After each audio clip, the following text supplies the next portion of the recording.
सबसे पहले आप सबको मेरा राम राम। आज थोड़ी सी संजीदा बातें करूंगा मैं आपके साथ। पिछले 3-4 साल से जो मैंने देखा उसकी बात करूंगा। जो मैं गांव गांव जाता हूं और जो जो मेरी चर्चाएं सबसे होती हैं मैं उसकी बात करूंगा। ज़्यादातर मैं राजनीतिक बात करूंगा आज, लीग से हट करके, क्योंकि सामाजिक तौर पे तो हम बहुत आगे आ चुके हैं, लेकिन राजनीतिक तौर पे हम हैं कहाँ। अभी पिछले 4-5 दिन पहले मैंने 16 सांसदों को चिट्ठी लिखी थी अपने नवी अनुसूची में डालने के लिए। तो उस समय ये 2 बातें मैंने करी थी। ये कहा था कि 16 में से 25 सांसद एमबीसी बाहुल क्षेत्र से आते हैं और राजस्थान में 200 विधानसभाओं में से हम मुखर तरीके से 72 विधानसभाओं में आते हैं। ये 72 का जो नंबर है, ये एक संयोग की बात है या ईश्वर का एक इशारा है या भगवान देवनारायण का इशारा है कि हमारे शहीद भी 72-73 हुए थे और जो गणित जो हमारी आ रही है एमबीसी बाहुल क्षेत्रों की विधानसभाओं की, वो भी 72 आ रही है। हो सकता है एक ऊपर नीचे हो तो 73 भी हो जाए, तो कोई बड़ी बात नहीं। मैं शुरुआत करने से पहले सबसे पहले आपको ये कहना चाहता हूं कि अपन ने बहुत मेहनत करी थी लोकसभा चुनाव में, और हम कम से कम 11 लोकसभा इलाकों में मैं और कर्नल साहब खुद मिलकर के कैंपेनिंग करने गए थे। तो जब हम 11 जगह पे कैंपेनिंग करने जाते हैं तो हमें यह समझना पड़ेगा, हम तो वहीं जाएंगे ना जहां एमबीसी बाहुल एरिया हुआ। तो 11 तो निश्चित ही एमबीसी बाहुल हैं और बाकी जो हैं वो रेवारी बाहुल भी हैं। तो मैं सबसे पहले शुरू करने से पहले आपको 25 में से 16 के नाम गिना देता हूं, जिससे कि हम लोग एक धरातल पे आए। अगर मुझसे कोई नाम गलत हो तो उसको त्रुटि को ठीक करा देना, अगर कोई मुझसे छूट गया तो वो जुड़वा देना, जो ज्यादा है तो मुझे बता देना। सबसे पहला नाम जो आ रहा है इन 16 लोकसभा क्षेत्रों में, जयपुर ग्रामीण, अलवर, भरतपुर, करौली धौलपुर, दौसा, टोंक सवाई माधोपुर, अजमेर, नागौर, पाली, उदयपुर, चित्तौड़गढ़, भीलवाड़ा, कोटा, झालावाड़, बारां, जालौर, सिरोही और बाड़मेर। जब ये 16 इलाके हैं जहां पर आपका बाहुल्य है, तो आपकी बात कोई सुनता क्यों नहीं? बात तो यहां है।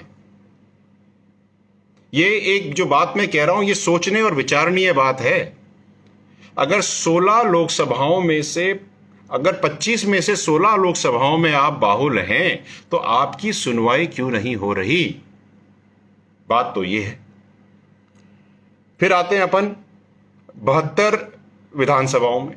चलो मैं 72 की गिनती आपको करा देता हूं, है ना। तो 72 की गिनती कुछ इस प्रकार है साहब, एक सेकेंड,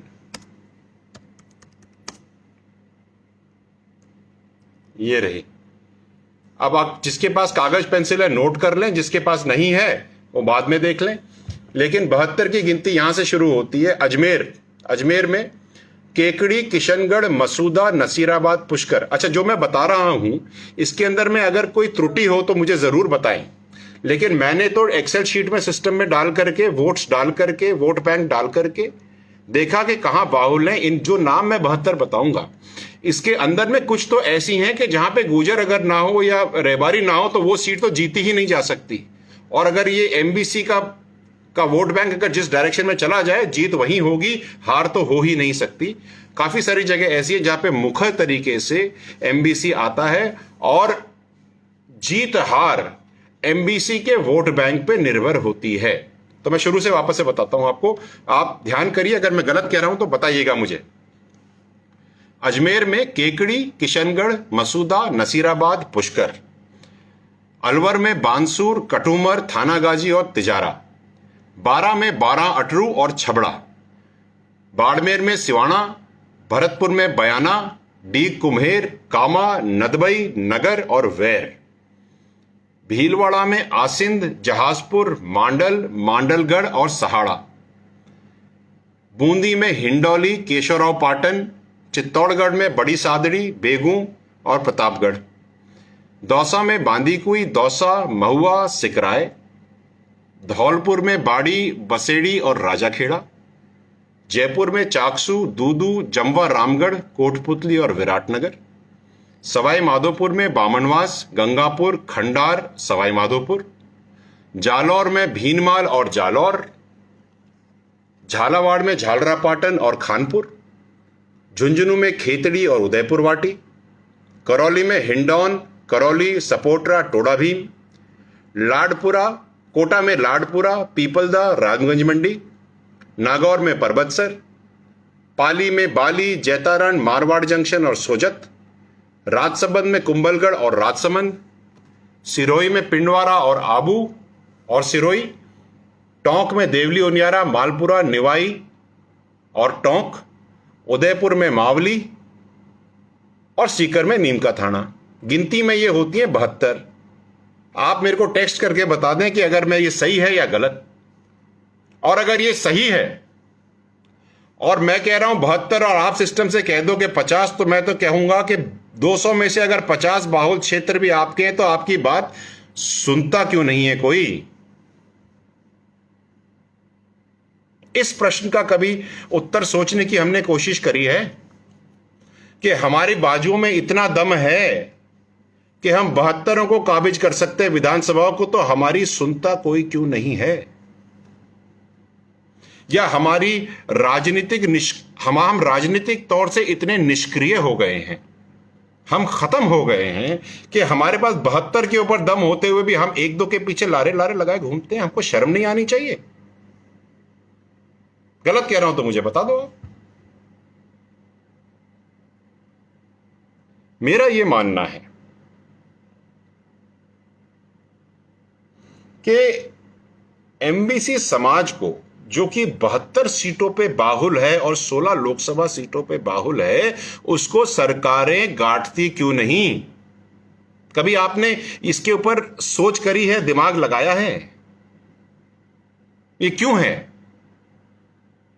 क्यों ऐसा होता है कि हर बार हमें पटरियों पे बैठना पड़ता है? क्यों होता है कि हमारे बच्चे इधर उधर ट्रांसफर होकर के डूंगरपुर, बांसवाड़ा जाते हैं? क्यों होता है कि हमारे ऊपर केसेस लगते हैं? क्यों होता है कि हमें लोगों के पीछे दौड़ना पड़ता है? जब आप 72 में बाहुल हो तो लोग आपके पीछे दौड़ने चाहिए ना। आप कौन सी दुनिया में जी रहे हो भाई? कभी सोचा है क्यों हो रहा है ये?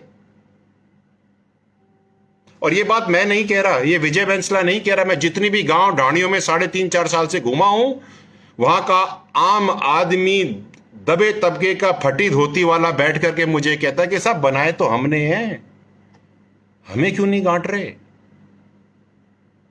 ये हमको सोचना है कि ऐसा हो क्यों रहा है।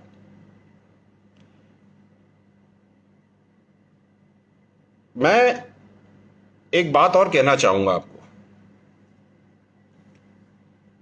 कि हमारे सिचुएशन में आज हम जहां पर हैं, वहां पर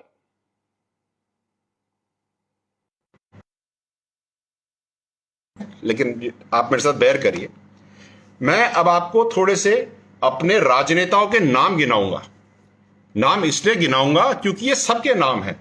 दुनिया ये भी कहती है कि विजय आप नाम मत लिया करो। मैंने कहा मैं नाम क्यों ना लूं? जब हम वोट देते हैं, जब ये इलेक्शन के लिए लड़ते हैं, जब ये हमारे घरों में आते हैं, हाथ जोड़ करके नमन करते हैं, तब हम नाम लेते हैं, और जब जीत जाते हैं या हार जाते हैं तब उनका हम नाम न लें, ये तो गलत बात है ना। जीत हार तो आपकी किस्मत में है, लेकिन समाज की सेवा करना तो आपका कर्तव्य है ना महाराज।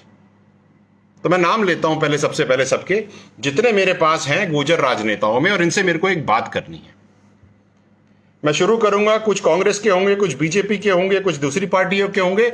एक बात मैं आपको यह बताना चाहूंगा, ये कांग्रेस बीजेपी की बात नहीं कर रहा, मैं खुल करके आज समाज की बात कर रहा हूं। बिल्कुल समाज की बात करूंगा, जो समाज के फायदे में होगी बात वो मैं करूंगा। शायद लोगों को बुरा लगे, लेकिन कड़वा घूंट तो पीना पड़ेगा अगर स्वर्ग जाना है तो सब। तो जो लोग मेरे लिस्ट में जो मेरे पास नाम आए मैं गिन रहा हूं, बता देना अगर कोई मिस हो गया तो आप अपनी तरफ से जोड़ लीजिएगा, और जो ज्यादा बता दिया हो तो बता देना। अपने एक इंदिराज गुर्जर जी हैं, एक डॉक्टर जितेंद्र सिंह जी हैं, अशोक चांदना जी हैं, जीआर खटाना जी हैं, राजेंद्र बिधूड़ी जी हैं, शकुंतला रावत जी हैं, सचिन पायलट जी हैं, जोगिंदर रवाना जी हैं, सुखबीर जौनापुरिया जी हैं, प्रहलाद गुंजल जी हैं, और कौन है, राजेंद्र गुर्जर जी हैं, कालूलाल जी गुर्जर हैं, अनीता गुर्जर हैं, मान सिंह गुर्जर हैं, जवाहर सिंह बेडम हैं, सुरेश गुर्जर हैं, धर्मपाल सिंह गुर्जर हैं, राम नारायण गुर्जर जी हैं, हेम सिंह बढ़ाना जी हैं, धीरज गुर्जर है, जसवंत गुर्जर है, अलका गुर्जर हैं, लेकिन हैं कहां? मेरी बात आपको समझ में आई? आपके पास नेता तो हैं, लेकिन हैं कहां? क्योंकि पिछले 2.5 साल से तो मैंने देखे नहीं है। जब हम पटरी पे बैठते हैं तो दिखते नहीं, जो जीत गए वो दिखते नहीं, जो लड़के हार गए वो दिखते नहीं, समाज की बात कोई करता नहीं। हां, अच्छे खासे कुर्ते पहन करके, दम फटकार करके, चरक लगा करके आ जाते हैं, लेकिन भाई साहब जब पटरी पे समाज बैठा होता है तब आप लोग कहां चले जाते हो? चलो आप नहीं आना चाहते, मान लिया। आप लोगों ने जो जीत गए और जो ऑपोजिशन में है और जो पार्टियों में है, उन्होंने हमारे समाज के बच्चों के लिए 9वीं अनुसूची की आवाज अभी तक क्यों नहीं उठाई? आप जितने भी मैंने नाम लिए हैं, मैं इन सब से पूछता हूं, आपके आवाज कहां चली गई? वो आवाज जिससे आप वोट मांगते थे समाज से, वो आवाज कहां चली गई? जितने नाम मैंने गिनमे, इसमें से 90% वो लोग हैं जो कभी ना कभी गुर्जर आरक्षण संघर्ष समिति के मेंबर हुआ करते थे।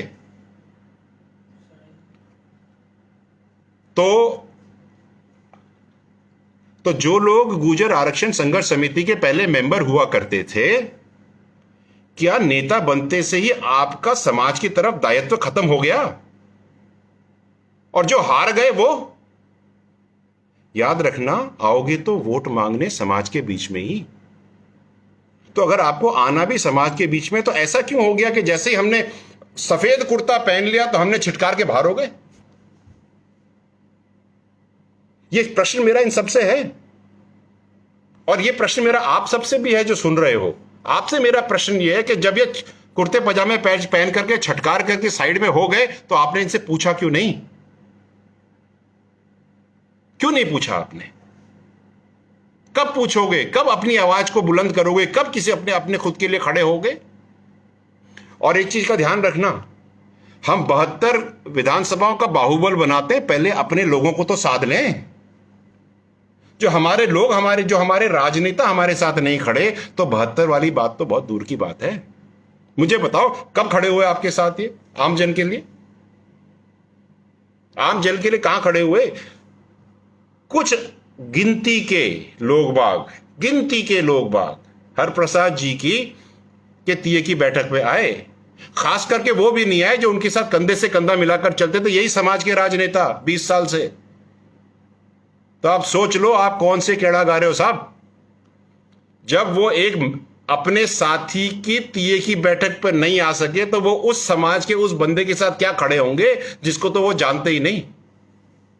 कड़वी बात है, बात बहुत कड़वी है, लेकिन मैं कहूंगा। और एक ट्विटर पे ट्वीट लिखने में क्या जान जा रही है क्या?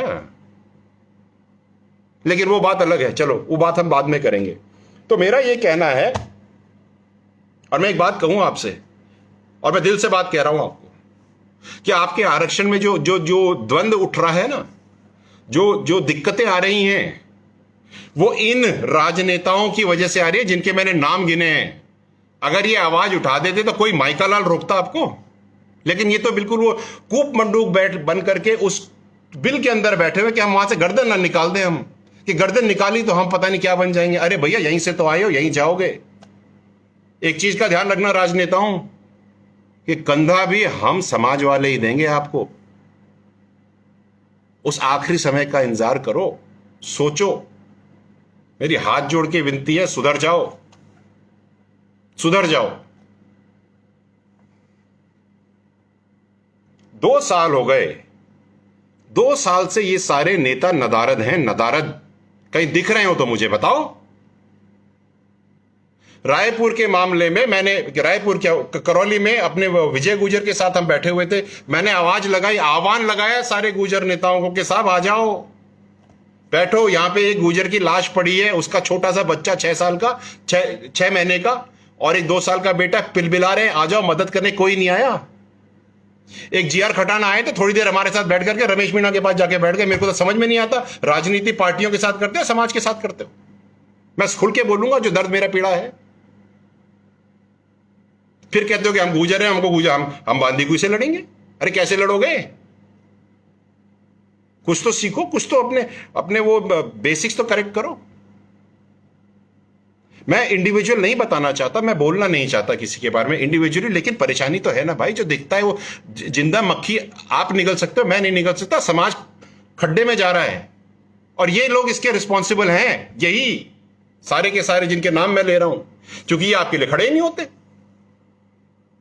कोई अमुक व्यक्ति का कोई ही कहीं किसी दूर किसी स्टेट में किसी का देहांत हो जाता है तो लोग लाइनें लगा देते हैं।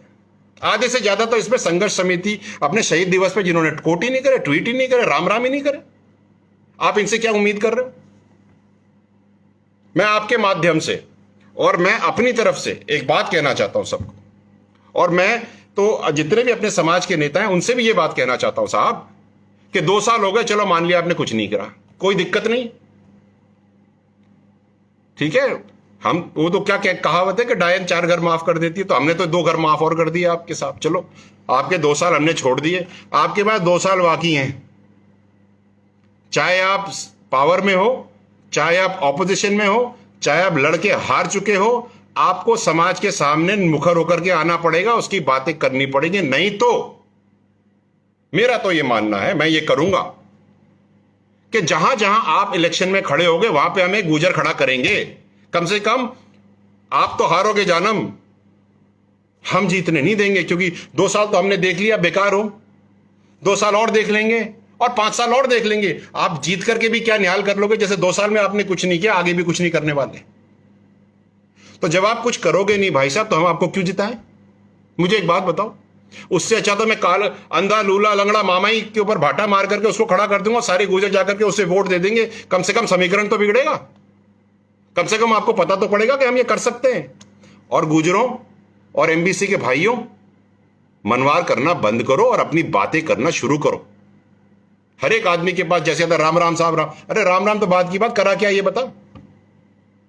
ये तो अपने अपने समाज के हो गए और समाज के एमबीसी के हो गए, और वो नेता जो इन 72 सीटों पे हमारी वोटों से जीते हैं, उनसे बात करने में तुम्हारी जान क्यों निकलती है? उनको वोट बना दे करके जिताया है ना, पूछते क्यों नहीं हो कि तुमने हमारी नवीन अनुसूची के लिए बात क्यों नहीं करी? वो 157 चिट्ठियां लिखी थी लोगों ने, कहां गई वो चिट्ठियां? कौन से चूल्हे में पड़ी हैं जरा मुझे बताए कोई? वो बैकलॉग की चिट्ठियां लिखी थी ना इन्हीं नेताओं ने, इन नेताओं ने, और हर एक एमएलए से लिखवा के लाए थे। कहां है वो चिट्ठी? क्या हो रहा है उसका? और जो झंडा लेकर के ये ट्विटर आर्मी जो लगी हुई थी कि भाई जिंदाबाद, इंदिरा मीणा जिंदाबाद, फलाना ढिमाका जिंदाबाद, आपने चिट्ठी ली थी, चिट्ठी का क्या हुआ? मिल गया बैकलॉग? रख दो खाना। मिल गया बैकलॉग? किसको मिला बताओ? दरवाजा लगा देना। तो इन फालतू शानों में मत दौड़ो। जो व्यक्ति तुम्हारा काम करे उसकी उपासना करो, जो नहीं करता उसकी तृष्णा करो, तभी आप कहीं आगे बढ़ोगे। सच कह रहा हूं मैं अपनी तरफ से, जो मेरे को ठीक लगता है वो बात कर रहा हूं मैं।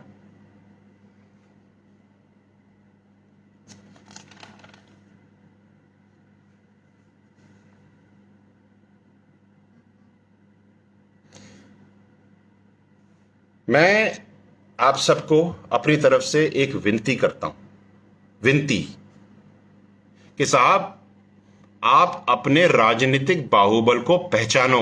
घर घर में बताओ कि 72 सीटों पे हम काबिज करते हैं। मुझे कोई एक बात बताए, चाहे कोई भी पार्टी हो, मैं पार्टियों की बात करूंगा, संगठन में कितने हो आप बताओ मुझे जरा। संगठन में कहां हो? किसी भी पार्टी के संगठन में, किसी भी पार्टी के किसी भी प्रकोष्ठ में आप हो कहां? महिला प्रकोष्ठ में कितने हो? 4, 3, 2, 1, आधा, 0। ये तो आपका राजनीतिक धरातल है, और इसका जिम्मेदार वो व्यक्ति है जो उस पार्टी में बैठा है और आपको आगे नहीं बढ़ा रहा। एक चीज समझा देता हूं मैं सबको, अगर आप लोग समाज को आगे नहीं बढ़ाओगे तो समाज आपको आगे नहीं बढ़ाएगा। खास करके जो राजनीति के बैठे, हम तो सामाजिक बात कर रहे हैं। और आपको एक चीज और बता दो जितने भी नेतागण हैं, कि अब यहां पर राजस्थान में सोशियो पॉलिटिकल स्ट्रक्चर बदल चुका है। अब सामाजिक राजनीतिक बात होगी। आप घर में बैठ करके कुर्ता फटकार करके नहीं बैठ सकते, आपको हमारे काम करने पड़ेंगे, नहीं तो हम आपके सामने गुजर और रहबारी और कोई भी व्यक्ति हो उस पार्टी का और उस जगह का, हम उसके आपके सामने बंदा खड़ा करेंगे और आपको हराएंगे।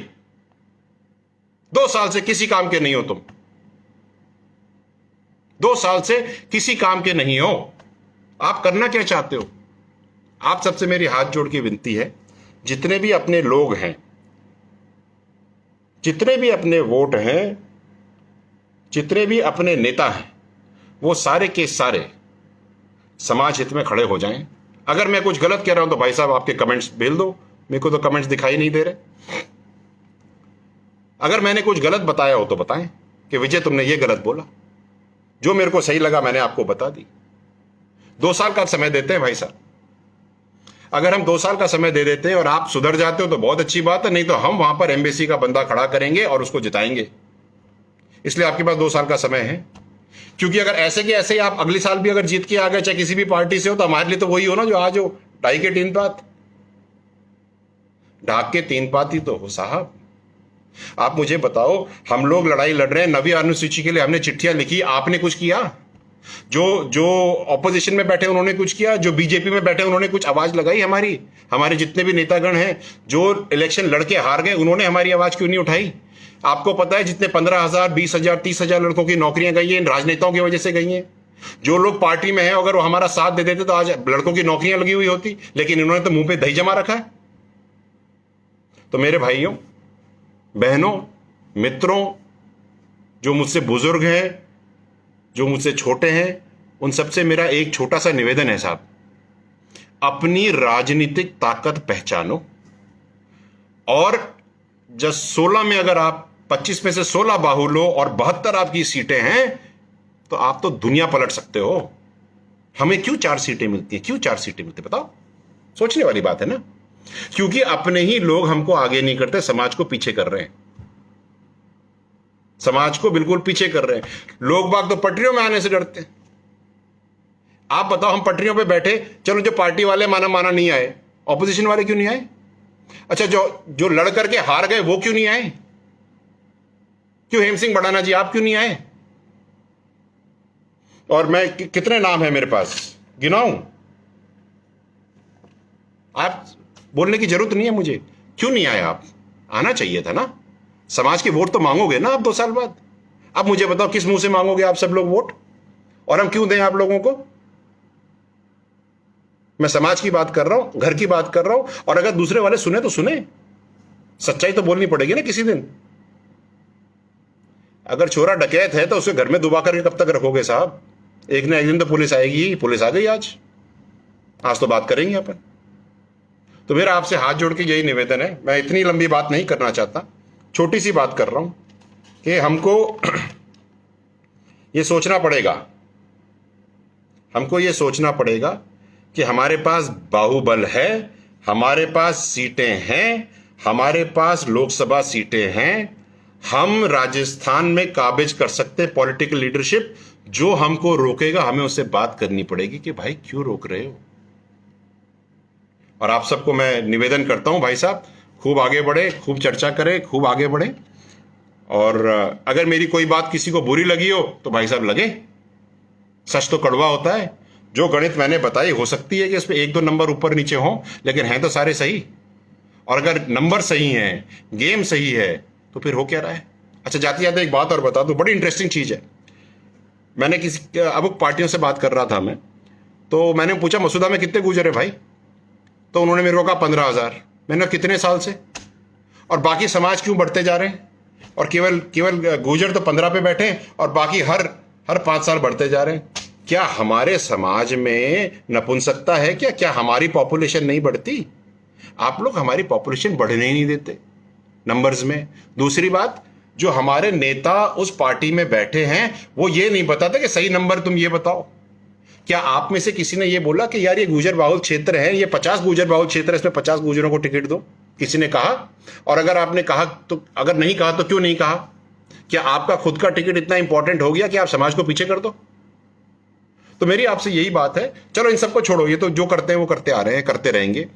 हम सब मिल करके, युवा खास करके एक नया राजनीतिक इतिहास लिखने की शुरुआत करते हैं और हम कहते हैं अपने विधायकों से और अपने लीडर से कि भाई सजग हो जाओ, अब हम लोग जाग गए हैं, आप हमको उल्लू नहीं बना सकते, बहुत हो गया। अगर आप काम नहीं करोगे तो सौरव जी दूर नहीं है और पिंडदान हम करेंगे, राजनीतिक पिंडदान हम करेंगे, ये बात पक्की है। क्योंकि मैं 3.5 साल से देखता आ रहा हूं, अगर ये लोग हमारे कार्य के लिए, हमारे युवाओं के लिए हमारे साथ नहीं लग सकते, मुंह में आवाज नहीं है, तो फिर ये किसी दीन के नहीं है। इसलिए मेरी ये बात जिसको शेयर करनी है करो, जिसको कहना है कहो। मैं तो खुल के बोलूंगा, मैं सच बोलता हूं, मेरे को किसी चीज से कोई डर नहीं, कोई लाग लपेट नहीं, मेरे ऊपर कोई कालिक नहीं पुती हुई। मैं सही कहूंगा। अगर आपको ठीक लगे तो ठीक भाई साहब, ठीक नहीं लगे तो मंथन कर लेना कि विजय ने ये बोला तो क्यों बोला, कुछ तो कारण रहा होगा। अगर आग लग रही है तो चिंगारी तो कहीं जड़ी होगी ना साहब, और चिंगारी ऐसा लगता है कि धोती में आप ही के में लगी है। तो धोती संभालो साहब, धोती संभालो, ऐसा ना हो खुल जाए। और 2.5 साल 2 साल बचे हैं, काम करना शुरू करो समाज के लिए, नहीं तो 72 में तो हम बनाएंगे, लेकिन आप उस 72 की गिनती में नहीं होगे। ये बात मैं समाज की तरफ से आपको शुद्ध कह रहा हूं। राम राम साहब, आपने मेरी बात सुनी। आप सबके पास मेरा नंबर है 9953 786 123।